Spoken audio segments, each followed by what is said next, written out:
Capítulo 10. La última garla. El sueño de Shemi. 1. Susana supuso que lo que ocurrió a continuación no se podía clasificar como pandemonio. Sin duda, hacían falta al menos 12 personas para provocar ese estado y ellos no eran más que 7. 8 contando al Rod, y por supuesto que había que contarlo. Cuando vio a Roland se arrodilló, levantó las manos por encima de la cabeza como un árbitro que señala un buen saque de punto extra y empezó a hacer reverencias a toda velocidad. Cada inclinación era lo suficientemente vigorosa para que se golpease la frente contra el suelo. Al mismo tiempo, farfullaba a pleno pulmón de su extraño y vocálico lenguaje. No apartó la mirada de Roland mientras hacía todo ese ejercicio. A Susana le cabían pocas dudas de que estaba saludando a Roland como si fuera una especie de dios. Ted también se arrodilló, pero quien le preocupaba era Shemi. El anciano puso las manos en las sienes de Shemi para detener el balanceo de atrás hacia adelante. El viejo conocido de Roland de su época en Megis ya se había cortado en una mejilla con un fragmento afilado de piedra, un corte que le quedaba peligrosamente cerca del ojo izquierdo. En ese momento la sangre empezaba a manar de las comisuras de sus labios y a empaparle las mejillas, cubiertas con una barba rala. «Dadme algo para meterle en la boca», gritó Ted. «Venga, cualquiera, despertad, se está destrozando a mordiscos». La tapa de madera todavía estaba apoyada contra el cajón abierto de Snitches. Roland tuvo la ocurrencia de bajarla con la rodilla levantada. No dio señal alguna de sentir el chasquido seco en esa cadera, según observó Susana, y la hizo añicos.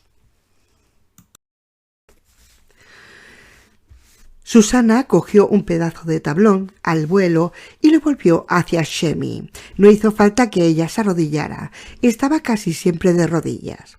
Un extremo de la madera terminaba recortado en astillas. Susana las cubrió con la mano y metió el trozo de madera en la boca a Shemi. El chico lo mordió con tanta fuerza que ella escuchó un crujido. Mientras tanto, el Rod siguió con su agudo cántico, que era casi un falseto. Las únicas palabras que entendía Susana del balbuceo eran «Salve», «Roland», «Gilead» y «él». «Que alguien lo haga callar», gritó Dinky, y Acho empezó a ladrar. «El Rod da igual, coged a Shemi por los pies», soltó a Ted. «Agarradlo para que esté quieto».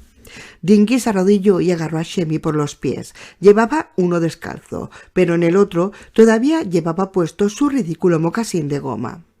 «Acho, calla», ordenó Jake, y Acho obedeció, aunque siguió con las patitas separadas y el vientre casi en el suelo. Tenía el pelaje tan erizado que parecía del doble de su tamaño. Roland estaba agachado a la altura de la cabeza de Shemi, con los antebrazos sobre el suelo de la cueva y los labios pegados a uno de los oídos de Shemi. Empezó a murmurar algo. Susana logró distinguir muy pocas palabras de lo que decía. Por culpa del agudo balbuceo del Rod, casi sí escuchó. El que era Will Deadbourne, y todo va bien, y descansa, o eso pareció. Fuera lo que fuese, parecía que funcionaba. Poco a poco, Shemi se tranquilizó. Susana se dio cuenta de que Dinky aflojaba las manos con las que agarraba los tobillos del antiguo tabernero, listo para volver a apretar con fuerza si Shemi reiniciaba el pataleo. También relajó los músculos de alrededor de la boca y separó los dientes. Parecía que el trozo de madera, todavía clavado en su boca por los incisivos superiores, estuviera levitando. Susana lo sacó con cuidado y contempló asombrada los agujeros ribeteados de sangre. A Shemi le colgaba la lengua por un lado de la boca, lo que a Susana le recordó a Acho cuando dormía la siesta, tumbado boca arriba con las patas desparramadas en dirección a los 4 puntos cardinales. Ahora solo se oía el veloz balbuceo de su devastador del Rod y el grave gruñido procedente del pecho de Acho, que permanecía en guardia al lado de Jake, mirando al recién llegado con los ojos entrecerrados. «Cierra el pico y estate quieto», ordenó Roland al Rod, luego añadió algo más en otro idioma. El Rod se quedó paralizado a la mitad de una nueva reverencia, con las manos todavía levantadas por encima de la cabeza, mirando a Roland. Eddie vio que tenía un lado de la nariz comido por una jugosa herida, una herida roja como un fresón. El Rod se puso las palmas sarnosas y polvorientas sobre los ojos como si el pistolero fuera un ser demasiado deslumbrante para mirarlo, y cayó hacia un lado. Se llevó las rodillas al pecho y soltó un estruendoso pedo al hacerlo. «Harpo habla», dijo Eddie, y fue una ocurrencia tan rápida que hizo reír a Susana. A continuación se hizo el silencio, salvo por el ulular del viento en el exterior de la cueva, el sonido distante de la música grabada del de Bartois y el lejano rugido del trueno, que era como el traqueteo de los huesos que ruedan por el suelo. Pasados 5 minutos, Shemi abrió los ojos, se incorporó y miró alrededor con la perplejidad de alguien que no sabe dónde está, ni cómo ha llegado hasta allí, ni por qué. Entonces clavó la mirada en Roland y su pobre y cansada cara se iluminó con una sonrisa. Roland se le devolvió y extendió los brazos. «¿Podéis venir a mí, Shemi?» Shemi gateó hasta Roland de Gilead, con el negro y sucio pelo colgándole sobre los ojos, y apoyó la cabeza sobre el hombro del pistolero. Susana notó que se le anegaban los ojos y miró hacia otro lado. 2. Pasado un breve instante, Shemi se sentó, apoyado contra la pared de la cueva, con la colcha para mudanzas que estaba en el triciclo de crucero de Susie, como almohada para la espalda y la cabeza. Eddie le había ofrecido un refresco, pero Ted sugirió que el agua podía sentarle mejor. Shemi se bebió la primera botella de Perrier de un trago, y en ese momento estaba bebiendo otra. Los demás tomaban café soluble, salvo Ted. Él se estaba bebiendo una lata de Noz Ala. «No sé cómo te puedes tragar esa cosa», dijo Eddie. «Sobre gustos no hay nada escrito», dijo una vieja mientras se comía los mocos, respondió Ted. El niño de Roderick era el único que no tomó nada. Se quedó donde estaba, en la entrada de la cueva, con las manos bien apretadas sobre los ojos. Temblaba ligeramente. Ted había vigilado el estado de Shemi entre su primera botella de agua y la segunda. Le había tomado el pulso, le había mirado la boca y le había palpado el cráneo, por si había alguna lesión que lo hubiera hundido. Cada vez que le preguntaba a Shemi si le dolía, Shemi sacudía con solemnidad la cabeza, sin quitar a Roland de la vista de encima durante el reconocimiento. Después de palparle las costillas, «Cosquillas ahí, me hace cosquillas», dijo Shemi sonriendo. Ted declaró que estaba sano como una manzana.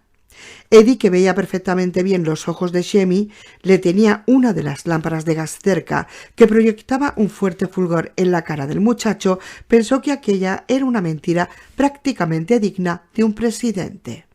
Susana estaba cocinando una nueva tanda de huevina en polvo y estofado de ternera con maíz. La parrilla había vuelto a hablar. «Más de lo mismo, ¿eh?», había preguntado con un tono de chispeante afirmación. Eddie le leyó la mirada a Dinky Earnshaw y dijo: «¿Quieres salir conmigo durante un rato mientras Hughes nos prepara la manduca?» Dinky miró a Ted, quien asintió. Luego volvió a mirar a Eddie. «Si quieres, esta mañana tenemos un poco más de tiempo, pero eso no significa que podamos perder ni un minuto». «Entiendo», contestó Eddie. 3. El viento había arreciado, aunque en lugar de refrescar el aire tenía un olor más asqueroso que nunca. En una ocasión, en el instituto, Eddie había ido de excursión a una refinería de petróleo de New Jersey. Hasta ese momento creía de corazón que eso era lo más asqueroso que había olido en su vida. Dos de las chicas y 2 de los chicos habían vomitado. Recordó a su guía muerto de risa y diciendo: «Vosotros recordad que este es el olor del dinero, eso ayuda». Puede que Petróleo y Gaspard se llevara la palma, pero solo porque la peste que olía en ese momento no era tan fuerte. Y por cierto, ¿qué había allí que recordase a Petróleo y Gaspard? No lo sabía y seguramente daba igual, pero era raro que estando allí no parase de recordar cosas, aunque decir que las cosas se recordaban no era lo más apropiado, ¿verdad? «Llegan con el eco», murmuró Eddie. «Eso es lo que ocurre». «¿Cómo dices, compañero?», preguntó Dinky. Una vez más se encontraban en el camino mirando hacia abajo, a los edificios de techos azules de la lontananza. El embrollo de vagones fuera de servicio y al pueblecito perfecto. Perfecto, sí, hasta que uno recordaba que estaba tras una alambrada de 3 vueltas, una de esas alambradas que te soltaban una descarga eléctrica lo bastante potente como para matar a un hombre con solo tocarla. «Nada», respondió Eddie. «¿Qué es ese olor? ¿Tienes idea?» Dinky sacudió la cabeza y señaló hacia la cárcel, en una dirección que podría haber sido, o no, el sur o el este. «Lo único que sé es que allá abajo hay algo venenoso», dijo. «Una vez le pregunté a Finley y me dijo que antes había fábricas en esa dirección, de la empresa Positronics. ¿Conoces el nombre?» «Sí, pero ¿quién es Finley?» «Finley Otego, el mandamás de seguridad, el brazo derecho de Prentice, también conocido como el Comadreja». «Un taín.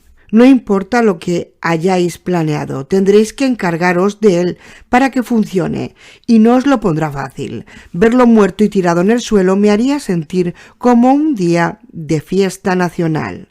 Por cierto, mi verdadero nombre es Richard Enshaw. Es un puñetero placer conocerte». Extendió la mano. Eddie la estrechó.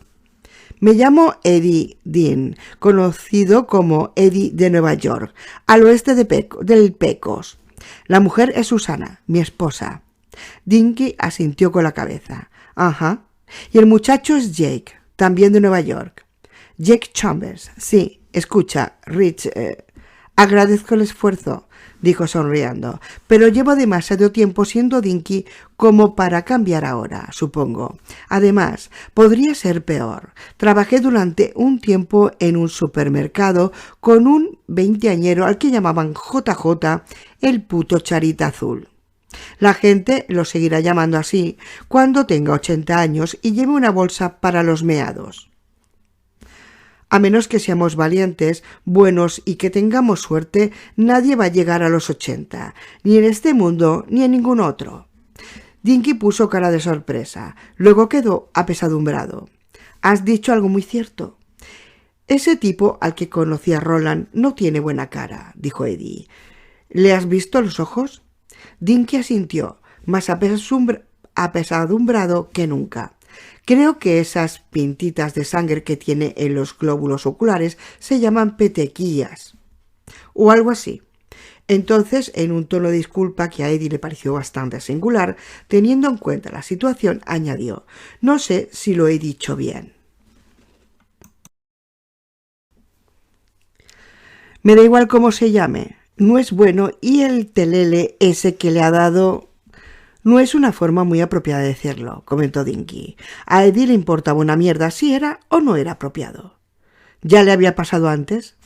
Dinky apartó la mirada de la de Eddie y se miró los pies mientras los movía.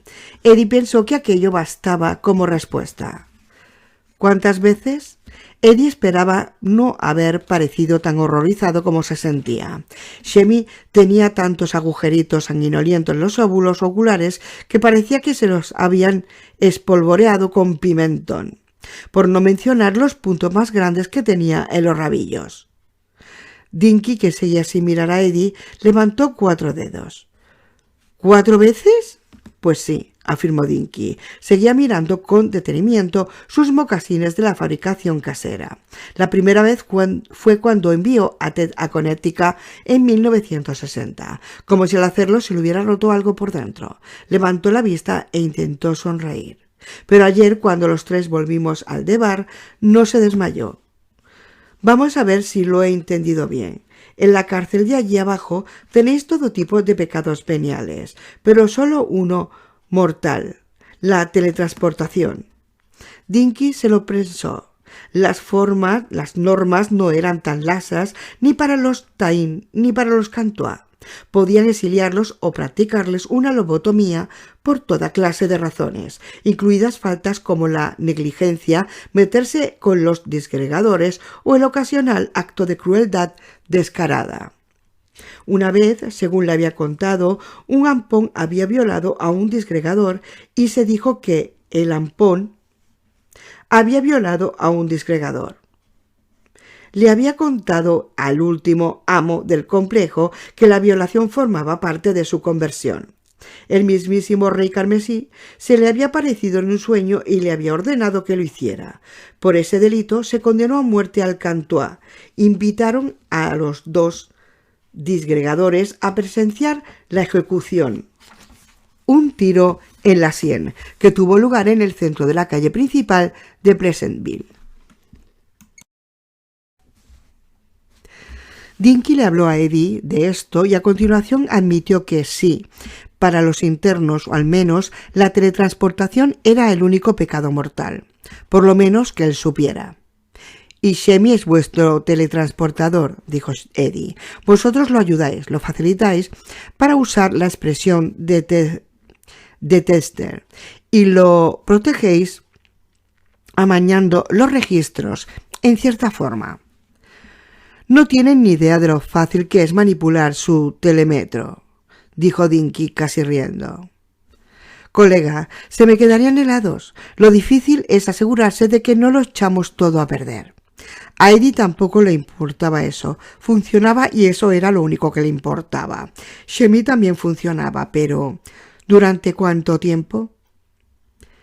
«Pero quien lo hace es él», concluyó Eddie. «Shemi, pues sí. El único que puede hacerlo. Sí». Eddie pensó en sus dos misiones: liberar a los disgregadores o matarlos si no había otra forma de detenerlos, y evitar que el escritor muriera atropellado por un monovolumen mientras daba un paseo. Roland pensó que podrían llevar a cabo ambas tareas, pero necesitarían la habilidad de teletransportación de Shemi como mínimo 2 veces. Además, sus visitantes tendrían que volver al interior de la alambrada de 3 vueltas una vez concluida la garla de ese día, y seguramente eso significaba que tendrían que hacerlo una tercera vez. «Dice que no duele», comentó Dinky. «Sí, es eso lo que te preocupa». En el interior de la cueva los demás se reían de algo. Shemi había recuperado la conciencia y estaba comiendo. Se respiraba un ambiente de íntima amistad. «No es eso», respondió Eddie. «¿Qué piensa Ted que le ocurre a Shemi cuando se le teletransporta?» «Que tiene hemorragias cerebrales», contestó Dinky sin demora. «Pequeños infartos en la superficie del cerebro». Se golpeó con un dedo en distintos puntos de su propio cráneo a modo de demostración. «Pan, pan, pan». «Está cada vez peor, ¿verdad? Mira, si crees que pretendo que nos lleve por ahí de excursión, será mejor que te quites esa idea de la cabeza». Eddie levantó una mano como un policía de tráfico. «No, yo solo intento imaginar qué está ocurriendo. ¿Y qué probabilidades tenemos?» «Odio utilizarlo de ese modo», soltó con brusquedad Dinky. Seguía hablando en voz baja para que los de la cueva no pudieran escucharlo, pero Eddie ni por un momento pensó que estuviera exagerando. Dinky estaba muy molesto. No le importa, quiere hacerlo, y eso lo empeora todo, no lo contrario. La forma en que mira a Ted. Se encogió de hombros. Es como un perro que mira al mejor amo del mundo. Mira a tu Dean de la misma forma, como estoy seguro de que ya has visto. «Lo hace por mi Dean», respondió Eddie, «y eso lo hace lícito. Puede que no te lo creas, Dink, pero tú sí. Totalmente. Bien, y ahora una pregunta importante de verdad. ¿Ted sabe cuánto tiempo puede aguantar Shemi, teniendo en cuenta que ahora tendrá un poco más de ayuda al final? ¿A quién intenta subirle los ánimos, tronco? Habló Henry de pronto con la cabeza de Eddie, cínico como siempre. ¿A él o a ti mismo? Dinky estaba mirando a Eddie como si estuviera loco o como si fuera un corto de luces. Ted era contable. Algunas veces fue profesor y trabajador de media jornada cuando no tenía otra cosa mejor, pero no es médico. Con todo, Eddie siguió presionándolo. ¿Él qué opina? Dinky hizo una pausa. El viento soplaba. La música llegó flotando a sus oídos. Más a lo lejos, un trueno emergió rezongando de la oscuridad. Al final, Dinky dijo: puede que 3 o 4 veces, pero las consecuencias son cada vez peores. Puede que 2 veces, pero no hay garantías, ¿vale? Podría caer muerto por una embolia la próxima vez que empuje para abrir ese agujero por el que pasamos. Eddie intentó pensar en otra pregunta, pero no se le ocurrió. Esa última respuesta había sido suficiente para cubrir todos los frentes, y cuando Susana los llamó para que volviesen a entrar, se sintió más que contento de marcharse. 4. Shemi Ruiz había redescubierto el apetito, lo que todos ellos consideraban una buena señal, y zampaba alegremente. En cierta forma, las manchas de sangre habían perdido intensidad, aunque todavía eran visibles. Eddie se preguntó qué harían los guardias en cielo azul si se hubieran dado cuenta de su presencia, y también se preguntó si Shemi podría llevar un par de gafas de sol sin suscitar comentarios. Roland había conseguido que el Rod se pusiera en pie y estaba parlamentando con él en el fondo de la cueva. Bueno, o algo parecido a parlamentar. El pistolero estaba hablando y el Rod estaba escuchando, y de vez en cuando lanzaba miraditas asombradas al rostro de su interlocutor.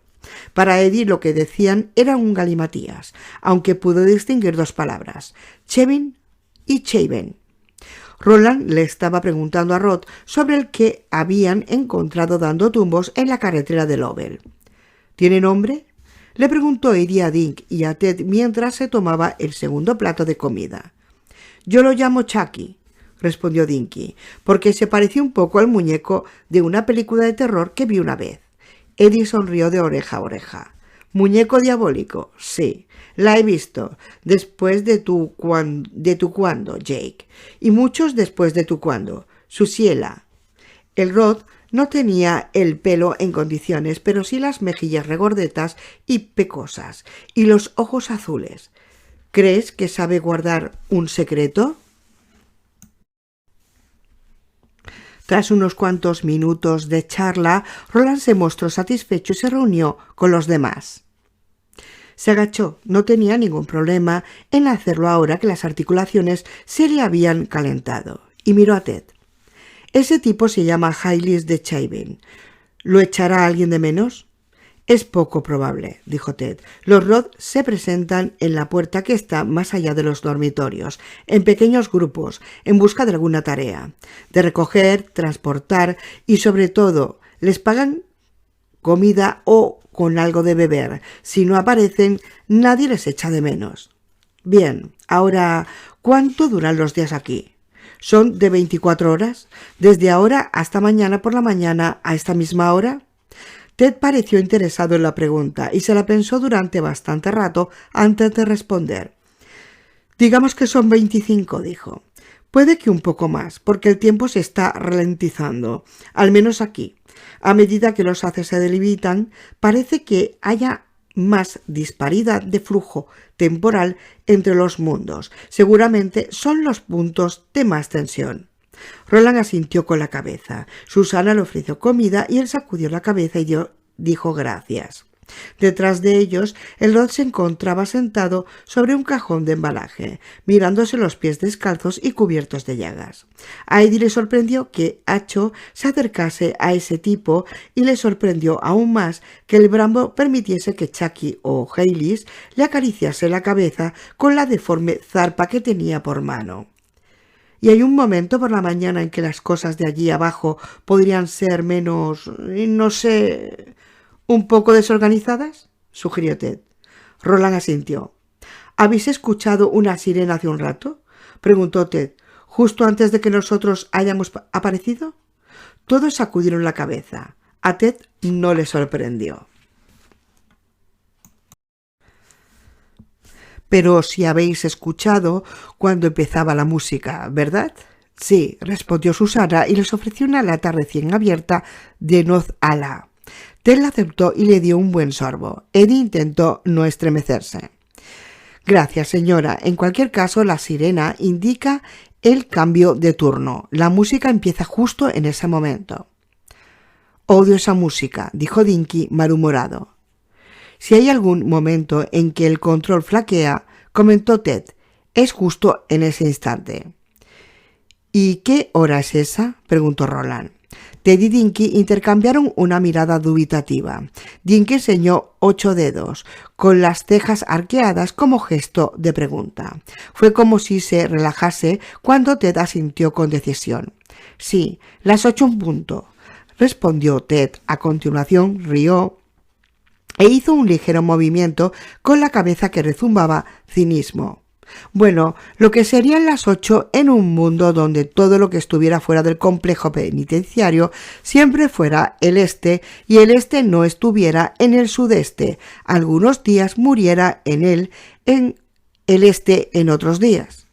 Sin embargo, Roland había estado viviendo en el mundo en disolución mucho antes de que Ted Brautigan hubiera soñado con un lugar como Algulsiento, y no le molestaba especialmente la forma en que los hechos de la existencia que antes eran inamovibles hubieran empezado a desmoronarse.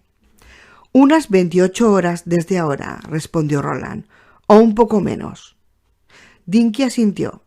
Pero más vale que no planees armar confusión. Olvídalo. Saben el lugar que les corresponde y van a ocuparlo. Son unos veteranos. Aún así, dijo Roland, es lo mejor que podemos hacer.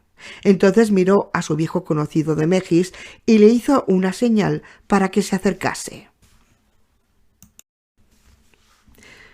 5. Shemi dejó su plato de inmediato, se acercó a Roland y cerró la mano en un puño. Salve, Roland, el que era Will Deadboard. Roland le devolvió el saludo. Luego se volvió hacia Jake. El muchacho le dedicó una mirada insegura.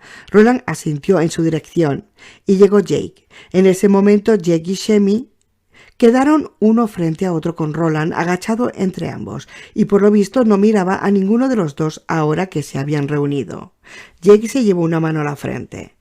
Shemi le devolvió el gesto. Jake agachó la cabeza para mirar a Roland y dijo, ¿qué quieres? Roland no respondió, se limitó a seguir mirando con serenidad hacia la entrada de la cueva, como si hubiera algo en la oscuridad aparentemente infinita del exterior que le interesase. Y Jake sabía lo que quería. ¿Cómo habría averiguado, sin duda, de haber utilizado el toque con la mente de Roland para redescubrirlo, lo que con toda seguridad no había hecho? Habían llegado a una encrucijada en el camino. Había sido Jake quien había sugerido que Shemi podría ser el que les dijera qué ramal seguir. En ese momento había aparecido una idea fantástica, fantásticamente buena. Vete a saber por qué. Ahora mirando ese rostro tan sincero, aunque sin muchas luces, y esos ojos sanguinolentos, Jake se preguntaba dos cosas. ¿Qué bicho le había picado para pensar que era un buen plan? ¿Y por qué nadie, seguramente Eddie, quien se mantenía relativamente frío, a pesar de todo, por lo que había pasado, le había dicho con amabilidad, pero con firmeza, que poner su futuro en manos de Shemi Ruiz era una idea estúpida? Una gilipollez, como habrían dicho sus antiguos compañeros del Piper.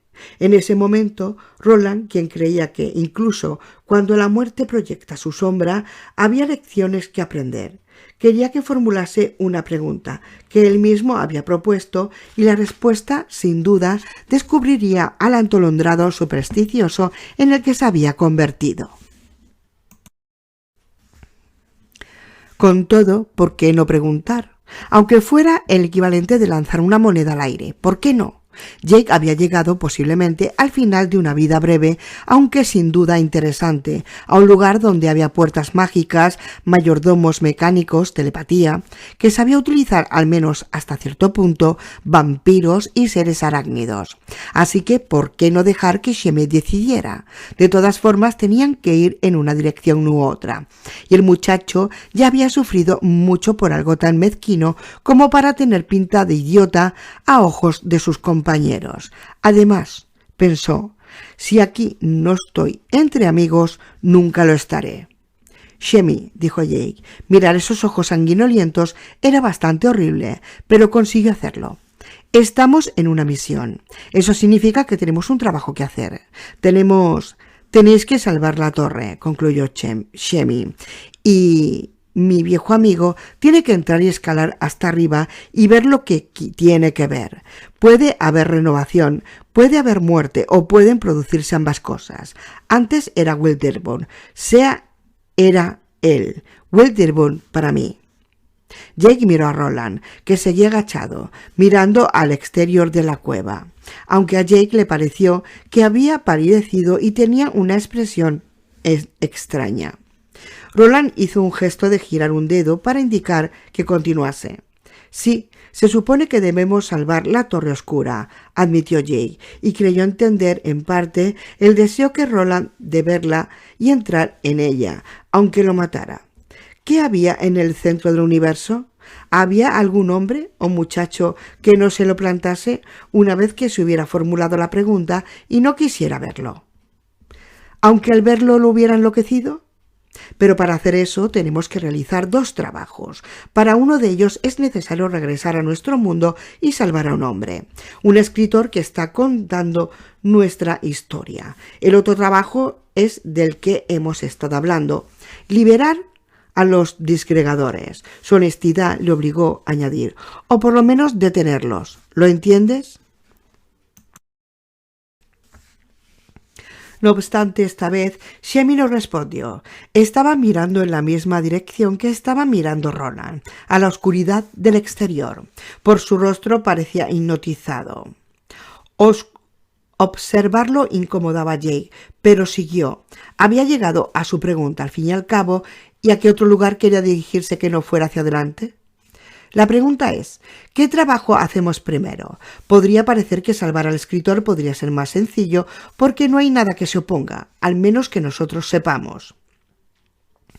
Pero existe la posibilidad de que, Jane no quiere decir, pero existe la posibilidad de que el hecho de que nos teletransportes te mate. Por eso hizo una pausa mediocre e insatisfactoria. Durante un instante pensó que Shemi no respondería y dejaría en sus manos el hecho de decidir si debía volver a intentarlo o no. Pero el antiguo tabernero habló. Al hacerlo no miró a nadie, sino que siguió mirando únicamente al exterior de la cueva y hacia la umbría de tronido. Anoche tuve un sueño, sí, afirmó Shemi de Megis, a quien hacía tiempo habían salvado la vida 3 jóvenes pistoleros de Gilead. Soñé que volvía al descanso del viajero, solo que Coral no estaba, ni Stanley, ni Petty, ni Chef, que era el pianista. No había nadie más que yo, y estaba fregando el suelo y cantando Carol's Love. Entonces las puertas batientes hicieron ese ruido de... Sí, lo hicieron, ese ruido raro que suelen hacer. Jake vio que Roland estaba sintiendo en silencio, con la sombra de una sonrisa en los labios. Yo levanté la vista, prosiguió Shemi, y entró un chico. Dirigió la mirada por un instante hacia Jake, luego volvió a mirar hacia la entrada de la cueva. ¿Se parecía a usted? Joven Sai, sí, se parecía y me asustó un montón, y verlo me hizo sentir triste. Yo seguía fregando, pensando que si hacía eso, a él le daría igual o que ni siquiera me vería y se iría. Jake se dio cuenta de que conocía aquella historia. ¿Lo había visto? ¿De verdad había sido él ese puñetero chico? Pero él te miró directamente a los ojos, murmuró Roland, que seguía acuclillado y mirando a la oscuridad del exterior. Sea el que era Wilderborn. Me miró directamente a los ojos, me miró y me dijo, ¿por qué me tienes que hacer daño si te quiero tanto? si no puedo ni quiero hacer otra cosa, pues el amor me hizo y me alimentó y me hizo vivir días mejores, murmuró Eddie. Le cayó una lágrima de los ojos que dejó una mancha oscura en el suelo de la cueva. ¿Y me hizo vivir días mejores? ¿Por qué me rajarás y me desfigurarás la cara y me llenarás de congoja? Y solo te he amado por tu belleza, como tú me amaste una vez por la mía, en la época previa a que el mundo se moviera.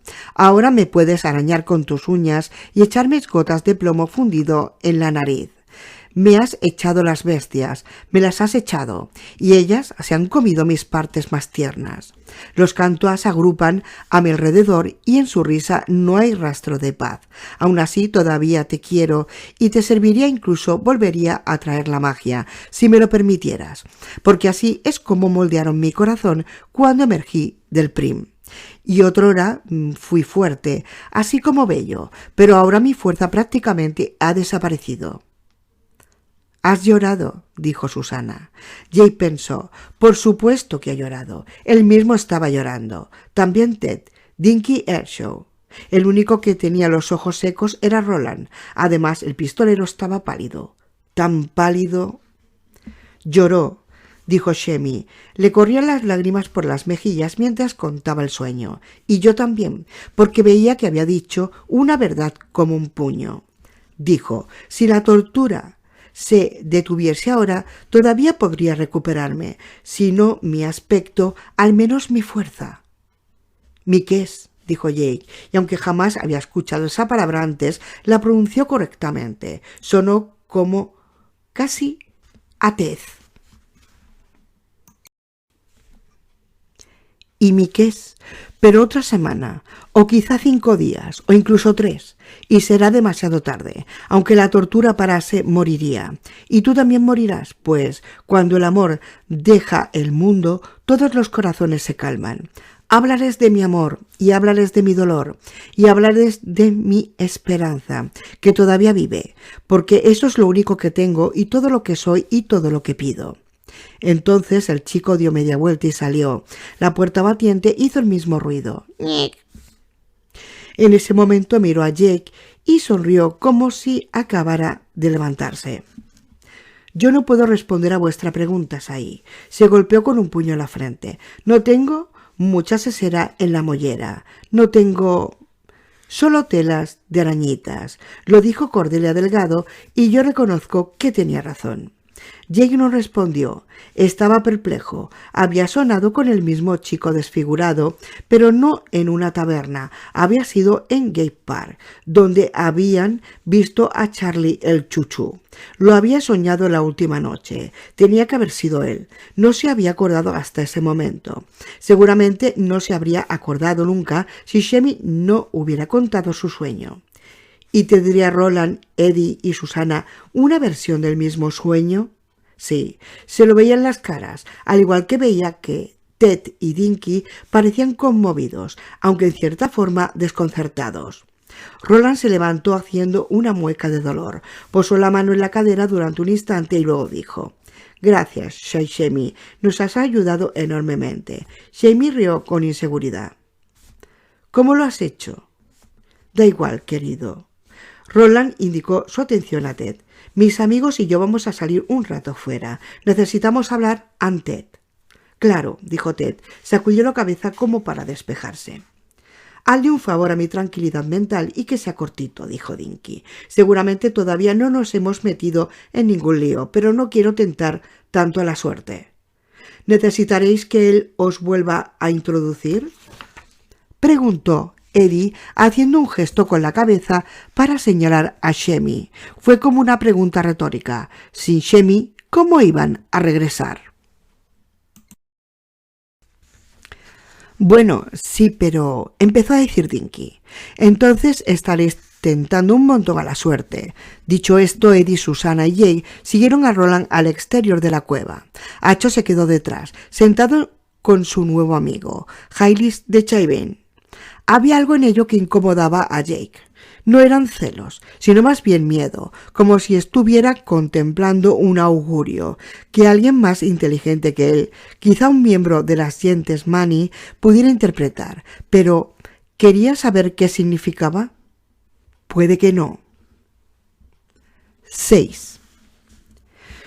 No había recordado mi sueño hasta que él ha contado el suyo, comentó Susana, y si no lo hubiera contado, seguramente yo jamás lo habría recordado. Sí, asintió Jake, pero ahora lo recuerdo con toda claridad. Susana siguió hablando. Estaba en una estación de metro y el chico bajaba la escalera. Jake dijo, era en Gate Park. Y yo estaba en la cancha de la avenida Markley, donde Henry y yo jugamos los partidos de 1 contra 1, dijo Eddie. En mi sueño el chico, con cara de ensangrentada, llevaba una camiseta que decía «Nunca hay un momento aburrido». En un mundo medio, concluyó Jake, y Eddie lo miró con asombro. Jake ni siquiera se dio cuenta, tenía la cabeza en otra cosa.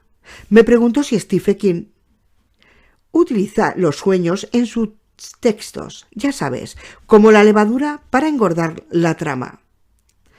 Era una pregunta que ninguno de ellos podía responder. Roland preguntó a Eddie, ¿dónde estabas tú en tu sueño? En el descanso del viajero. ¿Dónde si no?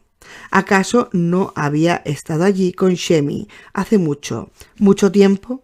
Con mis amigos hace tiempo desaparecidos. Podría haber añadido, pero no lo hizo. Estaba sentado en una mesa que era la favorita de Eldred Jonas, jugando con una mano de mírame.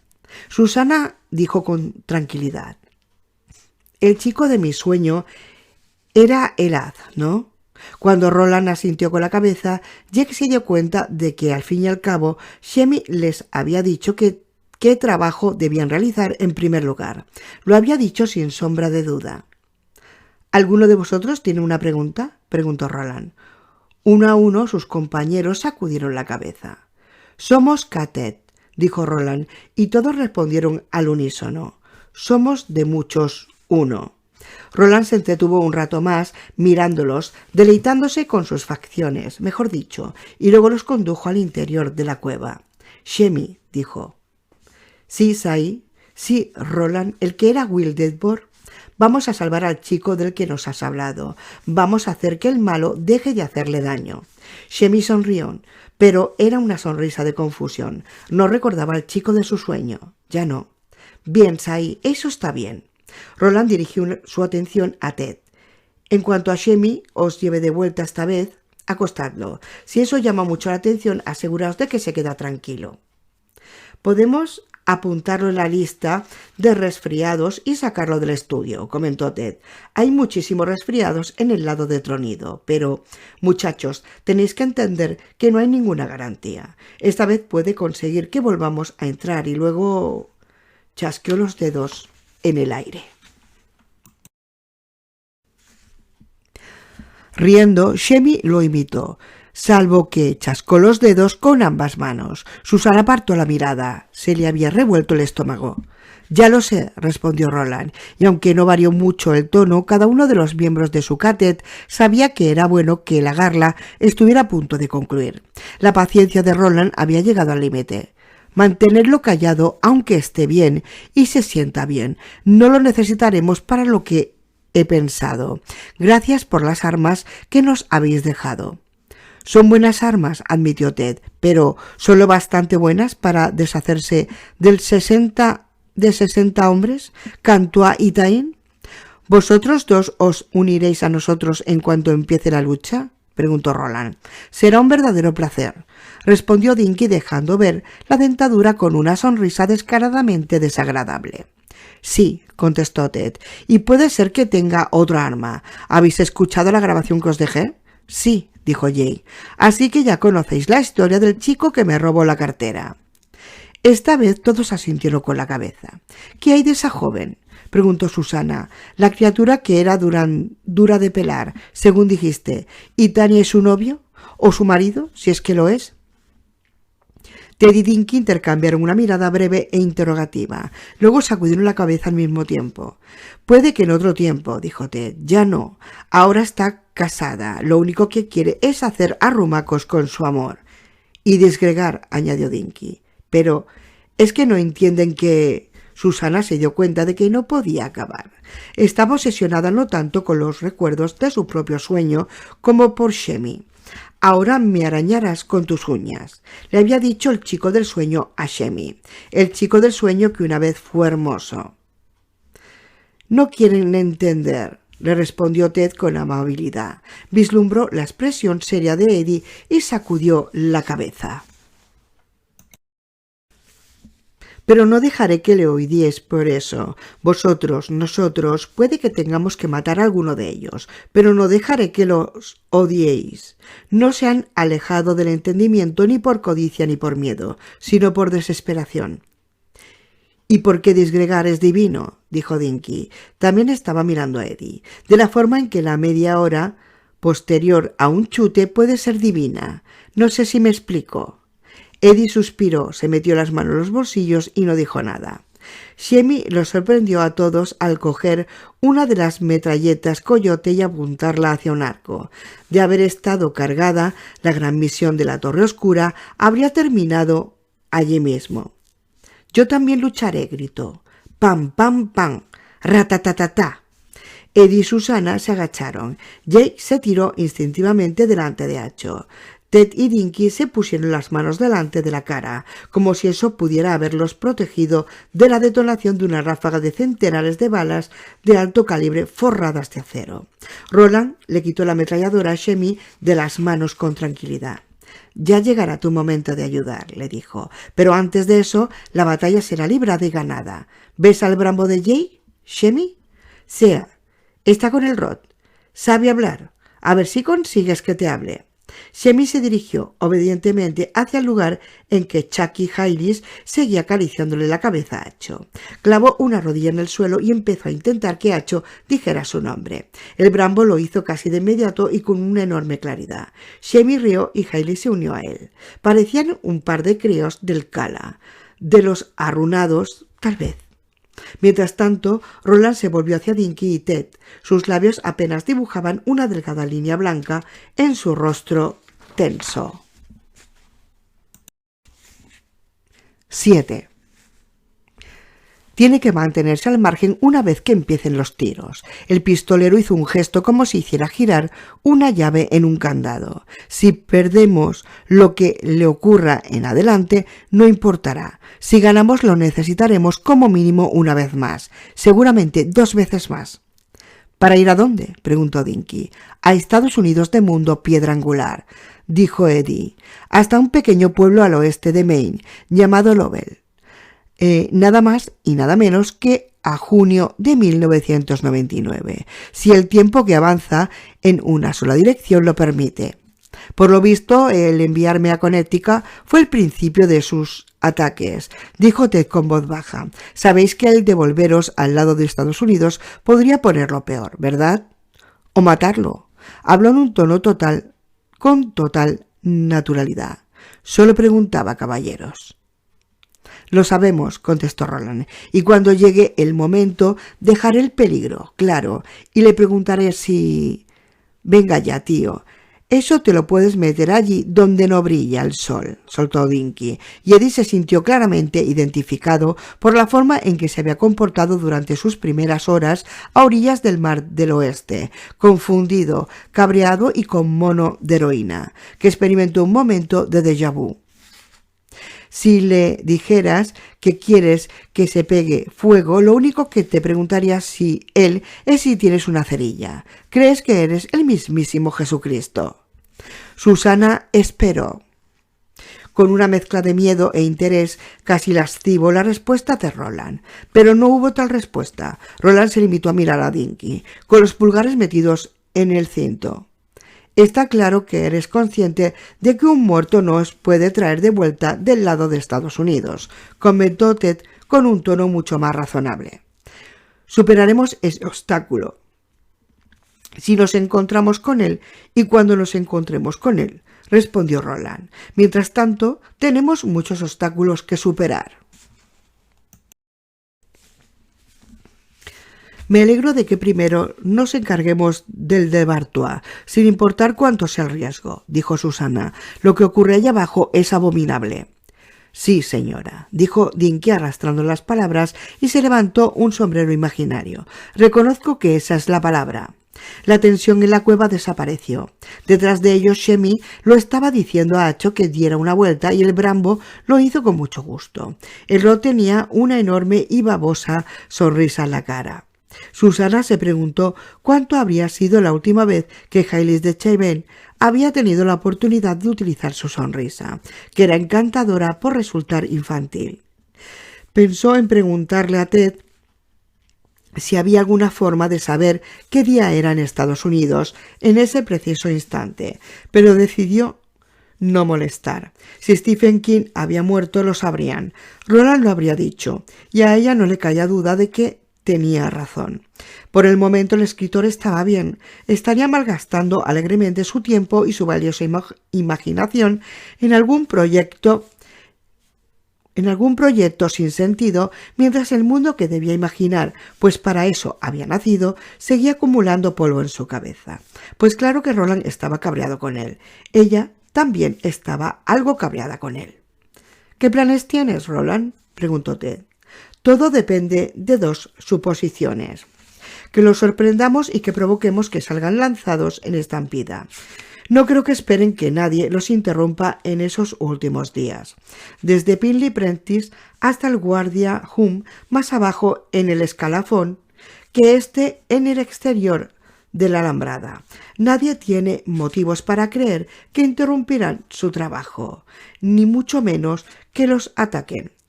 Si mis suposiciones son correctas, venceremos. Si fracasamos, al menos no viviremos el tiempo suficiente para ver que los haces se rompen y la torre cae. Roland encontró el rudimentario plano del algul y lo extendió sobre el suelo de la cueva. Todos se reunieron en torno a él. Estas vías paralelas, dijo, señalando las marcas similares a un sostenido musical, numeradas con el 10, algunos trenes y vagones en desuso que están allí se encuentran a unos 18 metros de la parte de sur de la alambrada. Eso parece al mirar con los prismáticos. ¿Es correcto? Sí, respondió Dinky, y señaló hacia el centro de la línea más próxima. Se podría llamar sur. Es una palabra tan válida como cualquiera. En esta vía hay un vagón de carga que está realmente cerca de la alambrada, a unos 20 o 9 metros, más o menos, dice Sean Lane, en un lateral. Ted estaba asintiendo.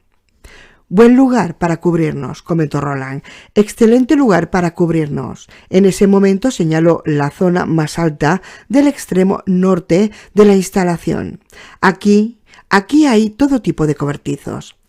Se utilizaban para guardar los suministros, aclaró Ted, pero ahora la mayoría están vacíos, creo. Durante un tiempo una panda de Rods durmió en ellos, pero hace unos 6 u 8 meses Pinley y el comadreja los echaron a patadas.